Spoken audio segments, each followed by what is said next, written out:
Notre travail part essentiellement de la maille. Donc la maille, c'est le fil. Le fil, on peut mélanger du coton avec de la soie, on peut mélanger du cachemire avec de la laine, on peut mélanger soie et cachemire. Donc voilà, c'est tout un mélange subtil qui vont donner des sensations très différentes. Les possibilités sont infinies. C'est ça qui est merveilleux dans la maille. La maille, c'est comme une œuvre d'art, vous en faites un peu ce que vous voulez. Je cherche autre chose qu'une maille plate, de façon à ce que ce soit une maille originale et que la cliente ait envie de le mettre. Il faut attirer le regard. Vous allez attirer le regard avec quelque chose de fort. Si vous enfilez un grand cardigan et que tout d'un coup vous vous sentez bien dedans, c'est le bonheur. Donc on revient toujours à la sensation, c'est un peu un côté sensuel qui est très important.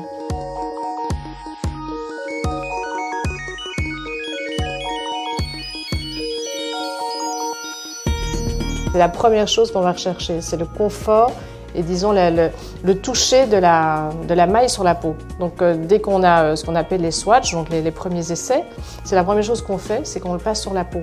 Et à ce moment-là, on se dit non, c'est pas très agréable, ou il faut changer le fil d'en dessous. Donc on essaie à ce moment-là d'inverser pour que le toucher de la peau soit toujours très très agréable.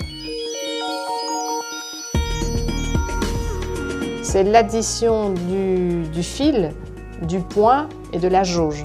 Donc c'est trois additions qui vont faire qu'on va avoir des résultats mais complètement différents dans des mondes complètement différents. Par exemple, tricoter le lin en jauge 18 est une matière extrêmement légère pour l'été. Donc sur une jauge 18, ça va prendre énormément de temps, mais le résultat est super parce que c'est pratiquement transparent.